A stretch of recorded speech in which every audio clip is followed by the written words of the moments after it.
1518 کا خوفناک dancing plague جب لوگ ناچتے ناچتے مر گئے۔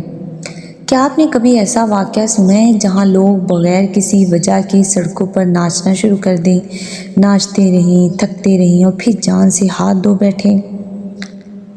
یہ کہانی ہے 1518 کی۔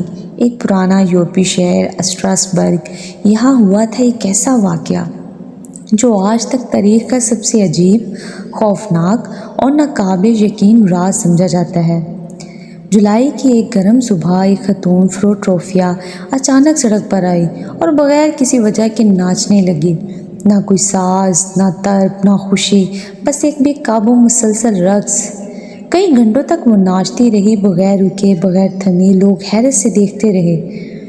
اگلے دن کچھ اور لوگ بھی اس طرح ناچنے لگے، پھر اور لوگ، پھر سینکڑوں۔ صرف ایک ہفتے میں درجنوں لوگ ناچنے لگے۔ ایک ماہ میں یہ تعداد 400 سے تجاوز کر گئی۔ لوگ رک نہیں سکتے تھے، رات دن ناچتے، چیختے، گرتے اور تھکن سے بے ہوش ہو جاتے، مگر پھر بھی ناچنا جاری رکھتے۔ اس وقت کے ڈاکٹروں کا ماننا تھا کہ یہ گرم خون کی بیماری ہے۔ حل انہوں نے یہ نکالا کہ ناچنے دو۔ شہر کے حکام نے موسیقار بلائے، اسٹیج بنوایا تاکہ لوگ آرام سے ناچ سکیں، مگر اس فیصلے نے تباہی اور بڑھا دی۔ لوگ مسلسل ناچتے رہے، کئی دنوں تک۔ کوئی تھکن سے گرا اور کسی کو دل کا دورہ پڑا، کئی فالج یا شدید چوٹوں کا شکار ہو گئے۔ ایک ایک کر کے لوگ جان سے جاتے رہے اور نئے لوگ ناچنے میں شامل ہوتے رہے۔ یہ رقص کا جنون کیوں پھیلا؟ اس کا جواب آج بھی معلوم نہیں۔ کچھ ماہرین کہتے ہیں یہ اجتماعی نفسیاتی بیماری تھی، معاشرتی دباؤ، قحط یا خوف کی پیداوار۔ کچھ کہتے ہیں یہ ارکٹ نامی زہریلے پھپھوندی سے ہوا جو رائی پر اگتی ہے اور LSD جیسے اثرات ڈالتی ہے۔ کچھ اسے روحانی جنون یا خدائی عذاب کا خوف کہتے ہیں۔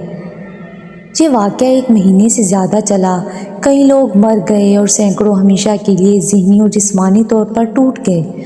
1518 کا ڈانسنگ پلیگ آج بھی تاریخ کا ایسا سچ ہے جو افسانہ لگتا ہے۔ یہ ہمیں بتاتا ہے کہ انسانی ذہن اور جسم کبھی کبھی ایسے طوفانوں میں پھنس جاتے ہیں جن کی نہ کوئی وجہ سمجھ آتی ہے، نہ علاج۔